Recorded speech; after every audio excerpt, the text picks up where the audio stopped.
Mercado Semanal. Então, olá, sejam muito bem-vindos ao quarto episódio do Mercado Semanal. As portas estão escancaradas para a partilha intermunicipal e a troca de ideias nesta grande região do Tâmega e Sousa. Temos promoções fresquinhas, desconfinadas e uma análise abrangente e completamente grátis. Eu sou o Zé Carlos Barbosa e na quarta semana do Mercado Semanal estão comigo Felgueiras, Lousada e Baião. Já sabem que o hábito é que eu apresento os meus convidados por ordem alfabética e dessa forma apresento sempre primeiro as senhoras. É a segunda participação, deveria acontecer só uma vez, ou melhor, deveria acontecer só para a semana, não se sabe como, mas lá conseguiu convencer um senhor a desistir. A Ana Raquel Azevedo é a líder do PSD em Baião e mais não digo. Obrigado por estares connosco, eu estava a brincar, obrigado pelo esforço que tiveste que fazer a nível pessoal para poder estar aqui e substituires o Agostinho Guedes de Penafiel, que teve compromissos políticos inadiáveis. E mais uma vez, obrigado. Bom dia. Obrigada bom dia a todos. Não, não foi nenhum complô. Não foi nenhum complô, para que fique bem claro. Tá bem. O Agostinho ficou de me pagar um almoço depois. Bom, então é por aí. De Felgueiras, com o Hélder Quintela, um militante socialista e amante de esportes motorizados. Anda atrás dos carros este fim de semana. Sei que vais já seguir a correr para a meta, a grande velocidade. Conta-nos lá muito rapidamente como está a correr o rally das terras da Babureira, eu tenho dificuldade em dizer esta palavra. O António Jorge dizia, na quinta-feira, acho eu, não ter dúvidas que iria ter a casa cheia. Tens visto a casa cheia? A casa está cheia, ao nível de pilotos tem sido uma competição fantástica, tal como se previa, com um grande lote de pilotos estrangeiros, com a experiência do Campeonato do Mundo de Rallys e que têm estado a andar muito rápido, mas a verdade é que os melhores portugueses também têm conseguido acompanhar esse ritmo. Portanto, está a ser um rally muito competitivo. A pena é que ainda não possa ter público. Pois. E vamos ter um diretozinho logo, então, da tua parte. Vamos ter informações no Mercado Semanal também sobre o rally.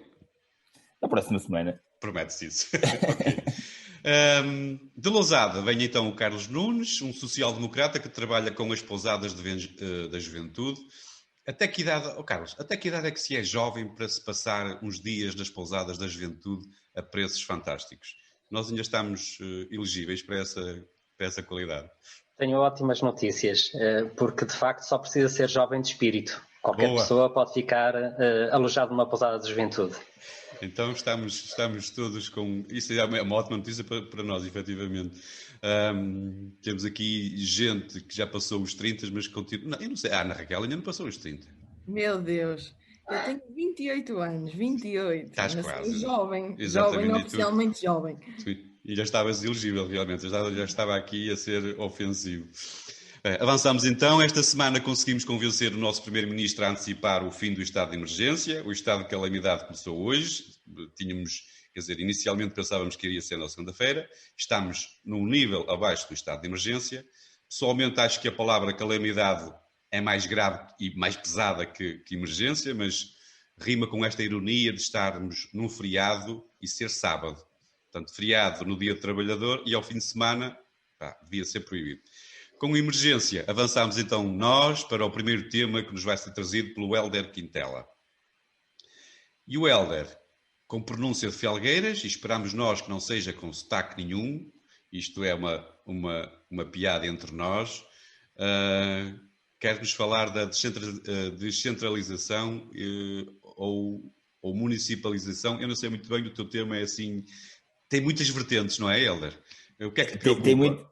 Tem muitas vertentes e certamente hoje vamos debater se calhar 5% do tema, porque isto realmente é algo muito importante, mas que tem passado por entre os pingos da chuva da discussão política, tem ficado muito hermético em algumas discussões entre os executivos municipais, nas reuniões de Câmara, mas nem sequer as assembleias municipais têm debatido muito este tema. Só para começar, e até como uma declaração de interesses, eu reconheço, e até porque tivemos o 25 de Abril aqui há uma semana, reconheço que o poder local é uma grande conquista, que o poder local é de facto um vetor de mudança e essencial para a gestão dos territórios, mas não sou daqueles que é completamente evangelizado de que as câmaras municipais ou as juntas de freguesia, por serem o poder local e estarem mais próximos dos cidadãos, de facto são aqueles que têm melhores condições para resolver os problemas que os cidadãos têm e para resolver os problemas nos territórios.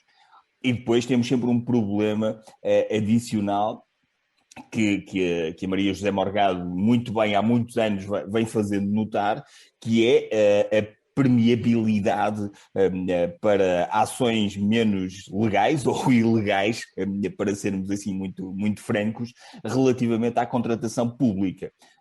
Porque temos, e acho que se calhar é do senso comum, que quanto mais perto se está da realidade do que está a acontecer e das pessoas, maior é o risco da corrupção e do enriquecimento indevido e tudo isso. E, portanto, ao transferir competências para as autarquias, diretamente para as autarquias a partir do setor central, da administração central, estamos a criar aqui, de facto, uma capacidade de decisão mais próxima de quem está a administrar os territórios, mas também temos que ter mecanismos de controlo muito mais apertados. E esses mecanismos de controlo, se já não funcionam quando nós temos umas decisões mais no topo da administração, imaginemos ao nível mais descentralizado. E, por exemplo, eu continuo ainda, e o próprio Tribunal de Contas tem-se manifestado sobre isso, à boleia da pandemia elevou-se os limites da contratação pública por ajuste direto para os 700 mil euros, portanto, sem que seja necessário um visto do Tribunal de Contas. Eu sou daqueles que acho que um visto do Tribunal de Contas não é necessariamente um atrasar da burocracia. Toda a gente se queixa muito de que quando uma obra tem que ir ao Tribunal de Contas, isso representa um atraso. E eu acho que aquilo que não é eliminar o Tribunal de Contas do processo, aquilo que se devia fazer era criar processos de desburocratização e de transição digital e transformação digital para que se pudesse acelerar esses processos. Ou seja, não é reduzindo a fiscalização, não é reduzindo o controle, não é aumentando os limites daquilo que as autarquias podem fazer e o governo pode fazer de forma sem passar pelo Tribunal de Contas que resolvem essas coisas. E no caso da descentralização de competências, isto é um bocadinho dar a volta àquilo que é o grande tema da regionalização, que não avançou, e aqui está-se a tentar fazer a regionalização de uma outra forma. Sendo que se está a transferir ou o objetivo é transferir para as autarquias competências na área da saúde, na área da educação, na área dos serviços sociais, mas mantendo outras estruturas em funcionamento de nível intermédio e que também vão ter competência de decisão. Estamos a falar das comissões de coordenação regional, estamos a falar das comunidades intermunicipais, estamos aqui, no fundo, a dizer nós vamos transferir competências, mas em determinadas áreas vamos manter um conjunto de órgãos a funcionar, mas, ao mesmo tempo, vamos repartir as competências, ou seja, por exemplo, ao nível da educação, vamos dizer que as autarquias vão ter competências para gerir o parque escolar, que vão ter competências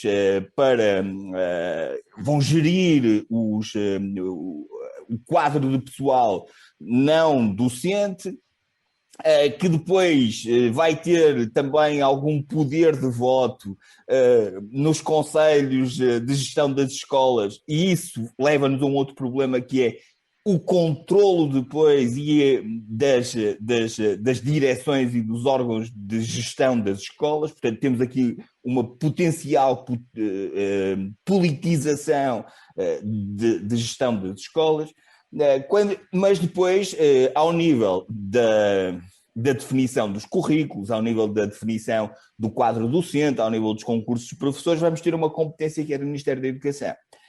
E, portanto, só estamos aqui, eu acho, a criar muito ruído. E depois temos uma outra coisa que para mim é muito relevante e que tem acontecido também muito ao nível daquilo que têm sido as experiências de transferência de competências entre as câmaras municipais e as juntas de freguesia, que é as câmaras até transferem algumas competências, as câmaras até atribuem um determinado bolo anual para que as juntas de freguesia possam fazer algumas obras, mas depois o envelope financeiro que acompanha essa delegação de competências não é ajustado para que as próprias juntas de freguesia possam fazer alguma coisa. E isso leva-nos à questão de como é que vai acontecer com esta descentralização para os municípios. Que envelopes financeiros vão ser assegurados. E, portanto, em vez de nós termos uma melhoria daquilo que acontece na educação, na saúde, na justiça social, podemos vir a ter degradação nos serviços. Além de que temos a questão do quadro de pessoal. E o quadro de pessoal nas autarquias cada vez é maior. Aqui em Felgueiras estamos a falar de mais de 800 pessoas que são colaboradores diretos do quadro de pessoal. E sabemos como é que depois também o poder político, seja ele qual for, do PSD, do Partido Socialista, gere o quadro de pessoal e como é que o quadro de pessoal é preenchido, portanto, pelos lobbies, por todo esse controle que é feito. Eu ia perguntar se tu sabes, é que eu não sei, quer dizer... É óbvio, é isso, todos nós temos essa percepção e acontece transversalmente. Mas quer dizer, eu deixei-te, entretanto, aqui desenvolver, realmente tu tens razão, isto nós temos aqui, nós podemos dividir este tema em vários subtemas e ir dividindo e falando nele ao longo dos programas, porque... Sim, mas eu só queria fechar mesmo aqui, terminar então. Isto, que é, temos o quadro do pessoal e depois temos uma questão que é ao nível dos orçamentos, que é, a Câmara Municipal de Felgueiras tem um orçamento à volta de 53 milhões, acima de 50 milhões em ano de eleições. Quando o ano não é eleitoral, é abaixo de 50 milhões. Portanto, temos aqui 53 milhões. Mas se nós formos ver a estrutura da despesa, e a despesa dos municípios é feita entre a despesa corrente e a despesa de capital, sendo que a despesa de capital é efetivamente aquela que é investida nos municípios, que representa obra, nós vemos que mais de 66% da despesa do município são gastos correntes. E depois, se olharmos para esses gastos correntes, nós vemos que 30% é com despesas com o pessoal, ou seja, o dinheiro do município é para despesas com o pessoal. Como é que nós vamos garantir, quando mais competências vêm para os municípios, que esses municípios vão ter capacidade de investir em áreas que antigamente já tinham problemas quando é o Governo Central a gerir, e como é que vai ser? E, portanto, eu acho que isto, mais do que olharmos para as vantagens, que também é também de sermos muito conscienciosos do que é que isto representa e de um processo que levanta mais dúvidas do que certezas neste momento. Muito bem, e então eu ia colocar, mas avanço e coloco a questão à Ana. O Hélder enumerou aqui, ou deixou já no ar aqui alguns perigos. Tens esta percepção? Até que ponto é que isto representa um grande perigo para, por exemplo, olhando para Baião, como é que vai ser possível eu tenho a ideia de que estas autarquias já têm alguns problemas, algumas dificuldades financeiras, deveriam ter mais dinheiro para poderem modernizar e dar apoio às suas populações, ou melhor apoio, e vivem sempre com alguns problemas. E o Hélder falou numa outra coisa que a mim me parece muito importante, que é as juntas, que são realmente quem está perto das populações e que depois vão ter aqui cada vez mais, pelo que me pareceu, o Hélder quis dizer isso, quer dizer, isto ameaça aqui de alguma forma colocar em perigo ainda mais a assistência que as juntas conseguem dar às suas freguesias, às suas populações. Há aqui várias questões e o Hélder disse, e bem, é um tema que dá pano para mangas, mas eu retrocedo até aqui um bocadinho para vos explicar aquilo que é a minha posição em relação a isto. Porque a minha posição é, como eu sempre digo, não é totalmente fechada em relação a este assunto, porque a questão da descentralização / regionalização levanta algumas dúvidas que eu também as tenho sobre a melhor forma de as fazer, e por isso eu não tenho aqui uma opinião muito fechada, mas há uma coisa que eu sei. Quando começamos a falar desta descentralização de competências agora que este governo levou avante, foi uma proposta de entendimento entre o PSD e o PS, eles juntaram-se, assinaram, tudo muito bem, e o Rio, bem, pronto, não é por ser o presidente do meu partido, mas tomou a iniciativa e eles chegaram a um entendimento. O problema é que o que aconteceu não foi muito bem aquilo